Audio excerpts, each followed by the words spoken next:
Hello my dear students and my dear friends. तो स्वागत है आप सभी का मेरे यूट्यूब चैनल में, जहाँ पे आपको बोर्ड, बिहार बोर्ड, मैट्रिक का, 10th का और 9th का ये सब्जेक्ट वाइज आपका क्लास कराया जाएगा ऑनलाइन नोट्स के माध्यम से। बुक के माध्यम से नहीं, बुक का जो नोट्स होता है उसमें से निचोड़ निकाल करके उसका नोट्स बना करके आपको क्लास कराया जाएगा। तो यहाँ पे हम लोग आज हिस्ट्री का क्लास करेंगे। हिस्ट्री जो मैट्रिक का है और चैप्टर 1 का करेंगे। तो चैप्टर 1 का नाम है यूरोप में राष्ट्रवाद। तो ये यूरोप में राष्ट्रवाद जो चैप्टर है उसके बारे में हम लोग पढ़ेंगे, अच्छी तरह से पढ़ेंगे और आशा कर रहे हैं कि ये नोट्स भी जो है आपको पीडीएफ जो है बहुत ही अच्छी तरह से दिखाई दे रहा होगा। तो चलिए हम स्टार्ट करते हैं चैप्टर को। सबसे पहले हम जानेंगे कि आखिर ये यूरोप क्या है। ये यूरोप यहाँ पे आपको दिख रहा होगा। यूरोप क्या है, यहाँ पे देखिए यूरोप। सबसे पहले आपको पता होना चाहिए कि यूरोप एक महादेश है। यूरोप क्या है?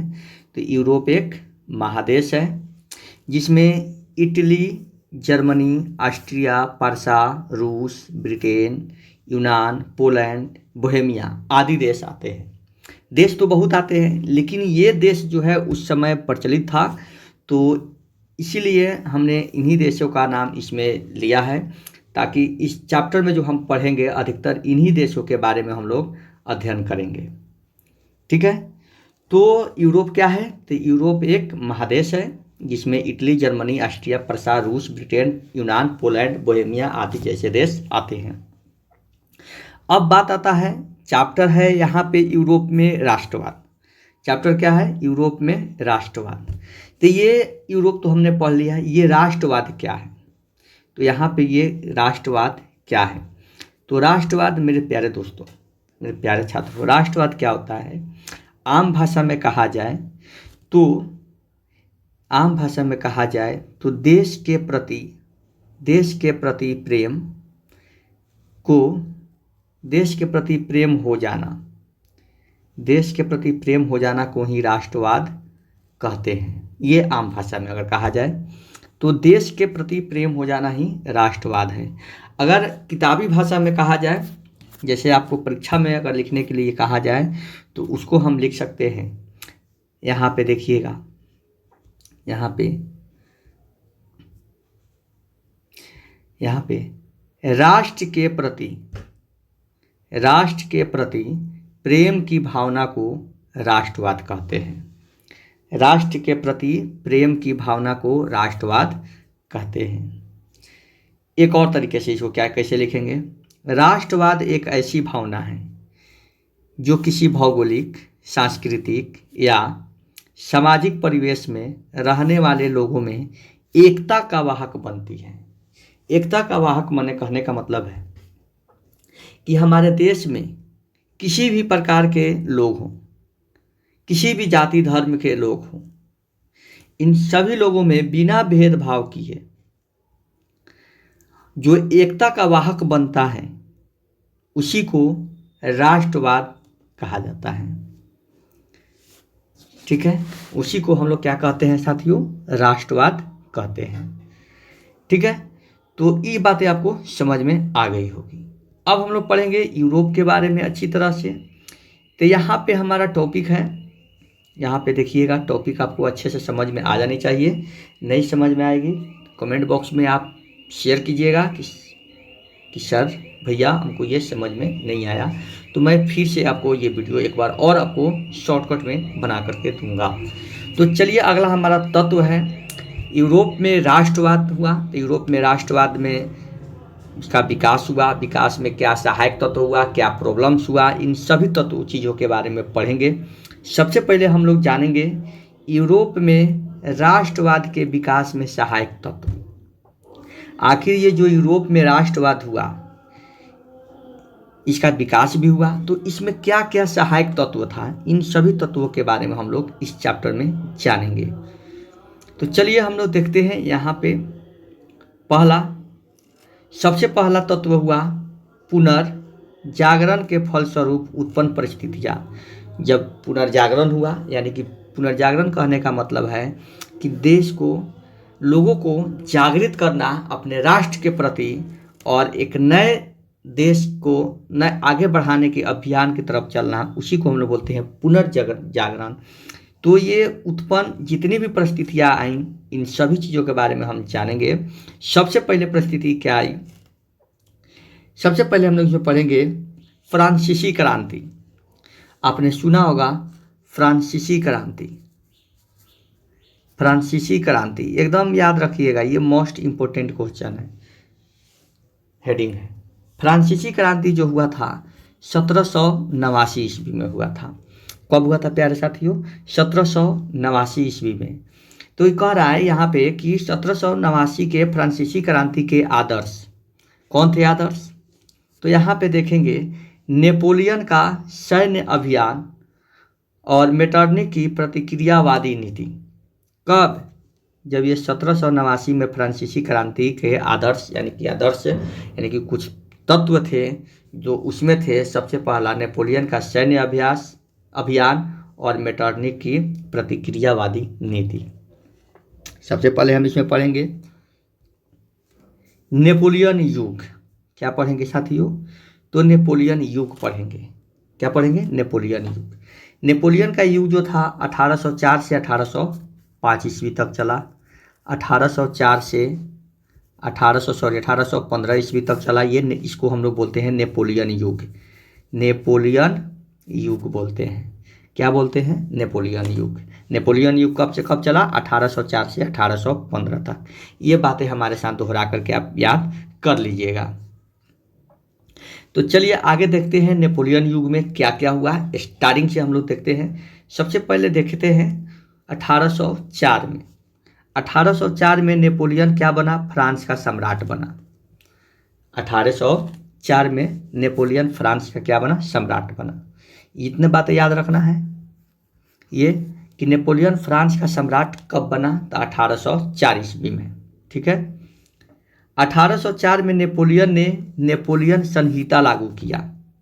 एक नेपोलियन संहिता अपना नियम बनाया और उसको लागू कर दिया। तो कब लागू किया? 1804 में ही वह राजा बना, सम्राट बना, और 1804 में ही एक अपना संहिता लागू कर दिया, अपना नियम कानून लागू कर दिया। फिर क्या हुआ? चलता रहा, उसका कानून चलते रहा, संहिता लागू हुआ था, चलते रहा। एक दिन क्या हुआ? वाटरलू का युद्ध हुआ। क्या हुआ? वाटरलू का युद्ध। और ये वाटरलू का युद्ध कब हुआ? 1815 ईस्वी में। यानी क्वेश्चन आपसे पूछा जाए कि वाटरलू का युद्ध कब हुआ, तो वाटरलू का युद्ध जो है आपका, वाटरलू का युद्ध जो है कब हुआ था? 1815 ईस्वी में हुआ। 1815 ईस्वी में हुआ। और इस युद्ध में क्या हुआ? नेपोलियन जो है बुरी तरह से हार गया। नेपोलियन क्या हो गया? बुरी तरह से हार गया। आगे क्या हुआ? इसमें मित्र राष्ट्र थे, नेपोलियन को कैद कर लिया। नेपोलियन को क्या किया? कैद कर लिया।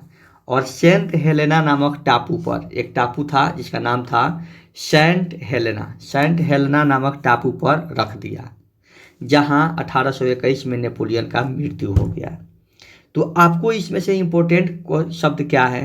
नेपोलियन कब सम्राट बना, नेपोलियन संहिता कब लागू किया, किस युद्ध में हार गया, कब हारा, उसको कहाँ रखा गया, और उसकी मृत्यु कब हो गई। तो उसकी मृत्यु जो है 1821 में हो गई। कहाँ हो गई? सेंट हेलेना नामक टापू पर रख दिया गया, वहीं पे उसकी मूर्ति जो है 1821 में हो गई। आशा करता हूँ कि इतनी सारी चीज़ें जो है आपको अच्छी तरह से समझ में भी आ गई होगी और कोई दिक्कत भी नहीं होगा। अब जैसे ही नेपोलियन युग अंत हुआ, तो मेटरनिक युग शुरू हो गया। कौन युग? मेटरनिख युग। ये मेटरनिख युग चला 1815 से 1848 तक, यानी कि ये 33 वर्ष तक चला।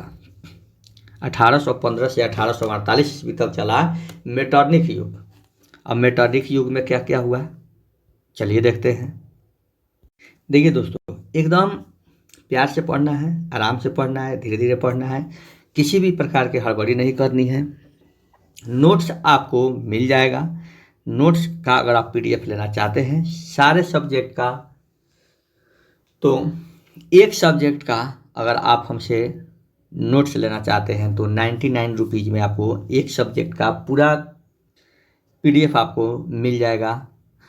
ठीक है, अगर आप इच्छुक हैं तो आप ले सकते हैं। डिस्क्रिप्शन में मेरा व्हाट्सएप नंबर दिया रहेगा, उस पर आप ले सकते हैं। हाँ, लेकिन एक बार में आपको सारा नहीं मिलेगा, आपको चैप्टर बाय चैप्टर पीडीएफ आपको अवेलेबल कराया जाएगा और आपको सारे चैप्टर का पीडीएफ जो है, जैसे एक चैप्टर ये पढ़ा दिए, चैप्टर पढ़ाने से पहले आपको पीडीएफ प्रोवाइड करा दिया जाएगा। फिर जब ये चैप्टर पूरी तरह से कंप्लीट हो जाएगा फिर दूसरा चैप्टर आपको प्रोवाइड कराया जाएगा, फिर उसके बाद फिर उसका पढ़ाया जाएगा। तो इस तरह से आपको ये पीडीएफ मिलेगा। तो अगर आप इच्छुक हैं तो हमारे व्हाट्सएप नंबर से आप कांटेक्ट कर सकते हैं, आप हमसे पीडीएफ ले सकते हैं। तो चलिए हम पढ़ते हैं बिना समय गंवाए मेटरनिख युग का। मेटरनिख युग का हमारा ऑफलाइन क्लास कोचिंग का नाम है यहाँ पे एनएस इंस्टीट्यूट, और ये पड़ता है आपका रघुनाथपुर मोतिहारी में। जिन भी भाइयों को, जिन भी मेरे प्यारे छात्रों को अगर ऑफलाइन कोचिंग करना है तो आप हमारे कोचिंग क्लासेस में ज्वाइन कर सकते हैं। अगर आप मोतिहारी से हैं, मोतिहारी में रहते हैं, तो दूर दराज के हैं, तो आप हमारे वीडियो के माध्यम से ही आपको वीओडी देख सकते हैं। उसका कोई भी पैसा नहीं लगता, एकदम फ्री रहेगा। हाँ, लेकिन पीडीएफ आपको प्रोवाइड कराने के लिए आपसे पैसा लिया जाएगा। भले हमारा चैनल अभी बना हो, ज़्यादा नहीं चला हो, उससे हमको कोई दिक्कत नहीं है, वो आपको पीडीएफ का पैसा देना नहीं होगा। हाँ, अगर सारे सब्जेक्ट का लेते हैं तो उसमें कुछ आपको डिस्काउंट कर दिया जाएगा। तो चलिए हम यहाँ देखते हैं मेटरनिख युग के बारे में हम लोग जानेंगे। मेटरनिख युग क्या है? तो मेटरनिख युग जो है 1815 से 1848 तक चला, ये हमने बता दिया। अब इस युग में क्या क्या हुआ मेटरनिख युग में, तो चलिए हम देखते हैं मेटरनिख युग में क्या क्या हुआ। तो आइए, तो कह रहा है मेरे प्यारे साथियों, मेटरनिख युग यूरोप की विजय शक्तियाँ, यूरोप की, यहाँ पे देखिएगा मेटरनिख युग में हम लोग पढ़ेंगे यूरोप की विजय शक्तियाँ। नेपोलियन के पतन के बाद 1815 ईस्वी में ऑस्ट्रिया की राजधानी वियना में एक सम्मेलन बुलाया गया। जैसे नेपोलियन का पतन हुआ उसके बाद 1815 में ऑस्ट्रिया में एक सम्मेलन बुलाया गया। ऑस्ट्रिया की राजधानी वियना में एक सम्मेलन बुलाया गया, जिसे वियना सम्मेलन का नाम दिया गया।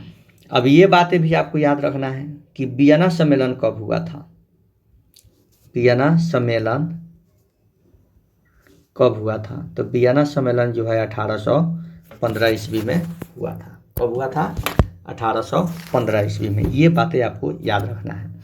और ये किस देश में हुआ था? तो ये ऑस्ट्रिया में हुआ था और ऑस्ट्रिया की राजधानी वियना में हुआ था, इसीलिए इसका नाम वियना कांग्रेस पड़ा। इतनी बातें आपको ध्यान रखना है।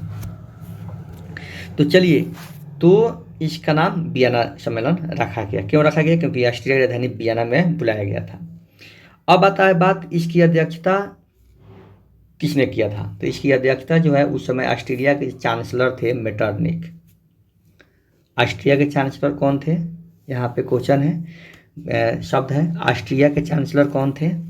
तो ऑस्ट्रिया के चांसलर जो थे यहाँ पे देखेंगे मेटरनिख थे। ऑस्ट्रिया के चांसलर कौन थे? मेटरनिख। और ये मेटरनिख जो है इसकी अध्यक्षता किया था। इसको, ये बातें एकदम आपको 100% याद करना ही करना है। जो भी चीज़ें बताई जा रही है उसको आपको याद करते चले जाना है, या नोट करते चले जाना है, या अंडरलाइन करते चला जाना है कि वियना सम्मेलन की अध्यक्षता किसने किया था?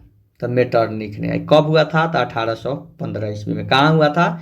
वियना में हुआ था। वियना किसकी राजधानी है? तो ऑस्ट्रिया की राजधानी है। तो चलिए नेक्स्ट देखते हैं। मेटरनिख एक प्रतिक्रियावादी शासक था जिसका उद्देश्य गणतंत्र का विरोध करना और राजतंत्र का पुनः स्थापन करना। देखिए कितना चतुर था। ये नहीं चाहता था कि हमारे देश में गणतंत्र हो, हमारा देश गणतंत्र बने। ये चाहता था कि हमारा देश जो है पुनः राजतंत्र ही रहे, ताकि वह निरंकुशता से उस पर शासन करते रहें। तो देखिए यहाँ पे आप समझिए, गणतंत्र देश का मतलब होता है कि आपका देश गणतंत्र है, इसमें आम नागरिकों को बोलने की स्वतंत्रता है, यहाँ कोई किसी से अपना बात व्यक्त कर सकता है, विचार व्यक्त कर सकता है, उसे हम लोग बोलते हैं गणतंत्र। लेकिन मेटरनिख क्या चाहता था कि हमारा जो राज्य है वह राजतंत्र ही बना रहे। राजतंत्र मतलब राजा का शासन, गणतंत्र यानी कि जनता का शासक। इतना बात ध्यान रखना है। गणतंत्र जनता का शासक, राजतंत्र राजा का शासन। तो ये मेटरनिख चाहता था कि यहाँ पे राजतंत्र स्थापित रहे, गणतंत्र यहाँ पे स्थापित न हो, इसीलिए वह गणतंत्र का क्या करता था? विरोध करता था, गणतंत्र का विरोध करता था। तो चलिए, जब वियना कांग्रेस जब हुआ, वियना सम्मेलन जब हुआ, तो आखिर उसका उपलब्धि क्या हुआ? क्या उसका उपलब्धि रहा? वियना सम्मेलन जो हुआ वियना कांग्रेस का, तो उसका उपलब्धि क्या हुआ? तो उसका उपलब्धि के बारे में हम लोग जानेंगे। यहाँ पे आइए देखते हैं।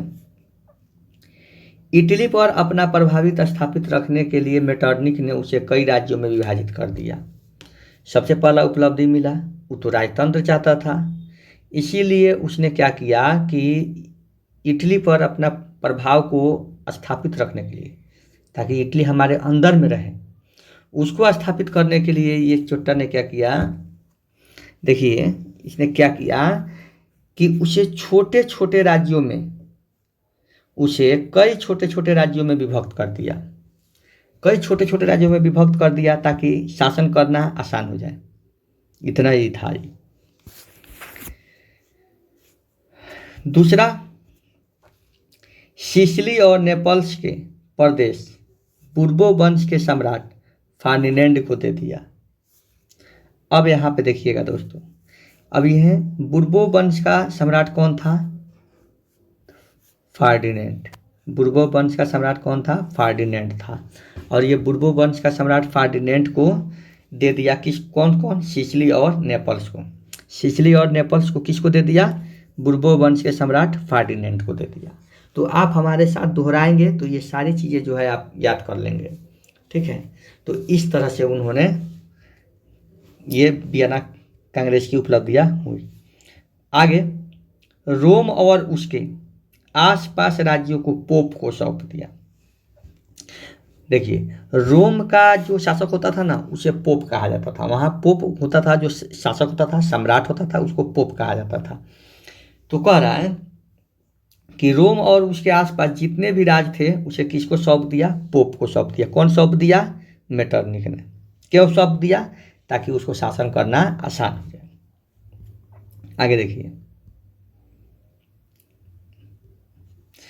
आगे कह रहा है, लोम्बार्डी और वेनेशिया पर ऑस्ट्रिया की प्रभुत्व कायम हो गई।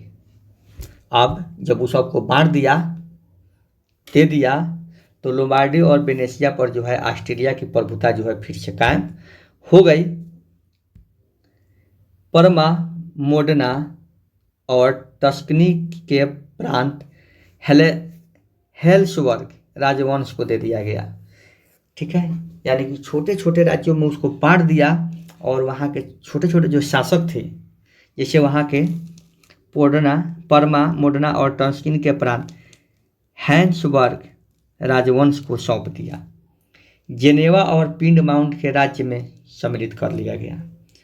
जेनेवा और पिडमाउंट को और इसी राज्य में सम्मिलित कर लिया गया। आगे क्या हुआ, जर्मनी में 39 रियासत का संघ कायम रहा।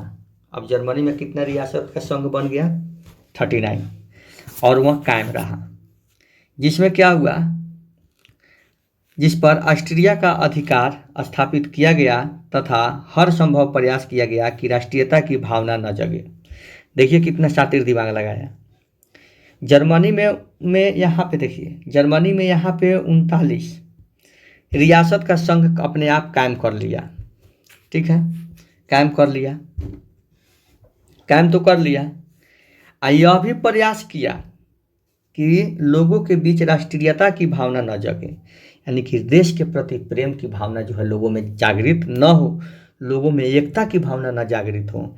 ये इसने इतना दिमाग लगा लिया। तो इसी के चलते क्या हुआ, अब इन सभी कारणों से फ्रांसीसी क्रांति की आगाज हो गई। फ्रांसीसी क्रांति के बारे में हम जानेंगे कि आखिर जो है फ्रांसीसी क्रांति क्यों हुई। तो चलिए यहाँ पे देखते हैं आगे, यहाँ पे फ्रांसीसी क्रांति के मुख्य कारण। तो फ्रांसीसी क्रांति के मुख्य कारण जो थे मेरे प्यारे साथियों, क्या थे, सबसे पहला समाज का 3 वर्गों में विभाजन। फ्रांसीसी क्रांति का मुख्य कारण था जो उस समय का समाज था, क्या था, उस समय का जो समाज था, समाज उसको 3 वर्गों में बांट दिया गया था। कितने वर्गों में, 3 वर्गों में, पादरी, कुलीन और निम्न। पादरी जो था ज़्यादा अमीर था, ज़्यादा उसके पास धन संपत्ति था, जो एक पादरी का मालिक भी था, जिसको चर्च बोलते हैं। दूसरा था कुलीन वर्ग, तीसरा था निम्न वर्ग। तीनों वर्गों के बीच समानता का अभाव हो गया। तीनों वर्गों में समानता नहीं थी, तीनों वर्गों को अलग अलग बांट दिया गया, तो तीनों का एक ऊंच नीच हो गया। फ्रांस के लोगों पर टैक्स का बोझ हो गया, टैक्स भी बढ़ा दिया गया। यहाँ पे आप देख सकते हैं फ्रांस के लोगों पर टैक्स का अधिक बोझ हो जाना। फ्रांस का राजा लुई 16वां का निरंकुश होना। फ्रांस का ये शासक था जिसका नाम था, सुना होंगे आप लोग ने, लुई 16वां। ये इतना निरंकुश था कि इसे लोग को, राज्य के प्रजा के बारे में एक क्षण भी ये नहीं सोचता था। ये सिर्फ अपने बारे में सोचता था। इतना निरंकुश था कि ये सिर्फ कहता था कि मेरा ही शासन जो है हमारे राज्य में, हमारे देश में चलेगा। तो चलिए आगे देखते हैं इसमें क्या हुआ। 1789 की फ्रांसीसी क्रांति के परिणाम, कारण तो पता चल गया, फ्रांसीसी क्रांति भी हुआ। अब इसका परिणाम क्या हुआ, इसका रिजल्ट क्या हुआ निकला। फ्रांसीसी क्रांति हुआ तो इसका रिजल्ट क्या निकला, तो इसका रिजल्ट यही निकला कि लुई 16वां के राजशाही का अंत हो गया। लुई 16वां जो था और उसका जो राजशाही था वह क्या हो गया, उसका अंत हो गया, उसका राजशाही जो है खत्म हो गया। फिर क्या हुआ, जनतंत्र की स्थापना हो गई, यानी कि लोग गणराज्य की। फिर यूरोप के देशों में राष्ट्रवाद का प्रसार होना शुरू हो गया। वो चाहता था कि राष्ट्रवाद न फैले, लेकिन जैसे ही उसका शासन का अंत हुआ, देश में राजशाही का अंत हुआ, तो राष्ट्रवाद का प्रसार भी शुरू हो गया। फिर क्या था, 1830 के फ्रांसीसी क्रांति के कारण, 1830 के फ्रांसीसी क्रांति के कारण जब ये 1789 में एक क्रांतिकारी हुआ तो वो तो हो गया, उसका परिणाम भी मिल गया। लेकिन फिर बाद में आगे चल करके 1830 में भी एक फ्रांसीसी क्रांति हुआ, जिसका कारण था मेटरनी की प्रतिक्रियावादी नीति। मेटरनी का जो नीति था वह प्रतिक्रियावादी था। चार्ल्स दासवा का निरंकुश शासन, चार्ल्स दासवा का जनतंत्रवादी भावना, उदारवादियों द्वारा अभिजात वर्ग का विरोध करना, 1830 के फ्रांसीसी का व्यवस्था। इसका मुख्य 3 कारण था। पहला कारण था मेटरनिख की प्रतिक्रियावादी नीति, चार्ल्स दासवा का निरंकुश शासन, यानी कि जो भी शासन बना निरंकुश ही बना। चार्ल्स दासवा का जनतंत्रवादी भावना, उदारवादियों द्वारा अभिजात वर्ग व्यवस्था का विरोध करना। तो ये सब जो है 1830 के फ्रांसीसी क्रांति का कारण बना। अब आइए 1830 के फ्रांसीसी क्रांति के परिणाम क्या हुआ। परिणाम हुआ ये कि चार्ल्स दासवा फ्रांस की गद्दी को त्याग कर इंग्लैंड पलायन कर गया। परिणाम यही हुआ कि चार्ल्स दासवा जो है अपनी गद्दी को त्याग दिया और इंग्लैंड फरार हो गया। फिर फ्रांस में बुर्बो वंश का अंत, इसी तरह से बुर्बो वंश का अंत भी हो गया। अब ओलियंस वंश के लुई फिलिप का शासक बनना उदारवादी एवं संवैधानिक राजतंत्र की स्थापना मेटरनिख व्यवस्था को चुनौती दे दी। तो ये सभी चीज़ें जो है फ्रांसीसी क्रांति के कारण और परिणाम हुए 1830 ईस्वी के। अब कह रहा है कि अब एक और क्रांति हुआ फ्रांस में 1848 में। तो फ्रांस में जब 1848 का जो क्रांति हुआ उसका कारण क्या था? तो उसका कारण था लुई फिलिप की कमजोर नीति। लुई फिलिप जो था ना, उसका नीति जो है बहुत कमजोर था। लुई फिलिप के द्वारा प्रतिक्रियावादी जो था उसका नाम था गीजो, उसको यह क्या कर दिया? प्रधानमंत्री बना दिया। कौन प्रधानमंत्री बना दिया? Louis Philippe. किसको बना दिया? गीजो को, जो प्रतिक्रियावादी था। फिर क्या था? वैधानिक, संवैधानिक और आर्थिक किसी भी प्रकार का सुधारात्मक कार्य नहीं हुआ। किसी भी तरह का सुधारात्मक कार्य वहाँ पे नहीं हुआ। पूंजीपति वर्ग को साथ रखा, बेरोजगारी और भूखमरी बढ़ गया। तो इन सभी चीज़ों से जो है फ्रांसीसी क्रांति 1948 की क्रांति फिर से शुरू हो गई। शुरू तो होगा ही, क्योंकि वहाँ जो भी शासक बनता था वह निरंकुश ही बनता था। यहाँ पे लुई फिलिप जो बना उसका नीति भी कमजोर था और वह गीजो को प्रधानमंत्री बना दिया जो एकदम प्रतिक्रियावादी था। और इस प्रकार से वहाँ पे कोई भी सुधार नहीं हुआ, जिसके कारण जो है फ्रांसीसी क्रांति 1848 की शुरू हो गई। ऊपर से ये पूंजीपति वर्ग को अपने साथ रखता था, यानी कि जितने भी अमीर वर्ग के लोग थे उन्हें अपने साथ रखता था, जिसके कारण बेरोजगारी और भूखमरी की समस्या बढ़ती चली गई। इसका परिणाम क्या हुआ? क्रांति तो हुआ, क्रांति होगा तो परिणाम भी तो होगा। तो चलिए देखते हैं 1848 के फ्रांसीसी क्रांति के परिणाम क्या हुआ। तो देखिए दोस्तों, 1848 के फ्रांसीसी क्रांति के परिणाम जो हुआ वह पुरातन व्यवस्था का अंत हो गया। पुरातन मतलब पुरातन, पूरे जो प्राचीन व्यवस्था था, पहले का जो व्यवस्था था, उन सभी व्यवस्थाओं का ये अंत कर गया। द्वितीय, यहाँ पे फिर कह रहा है कि द्वितीय गणराज्य की स्थापना कर दी गई। लुई नेपोलियन III का फ्रांस का सम्राट बन गया। लुई नेपोलियन III जो है फ्रांस का सम्राट बना। इस तरह से फ्रांसीसी क्रांति का अंत हुआ और उसका परिणाम भी मिल गया। ठीक है, और ये द्वितीय गणराज्य की स्थापना भी हो गई और लुई नेपोलियन जो है फ्रांस का सम्राट बन गया। तो आज के वीडियो में इतना ही। आगे हम पढ़ेंगे इटली के एकीकरण के बारे में पढ़ेंगे। इटली के एकीकरण में सहायक तत्व के बारे में पढ़ेंगे।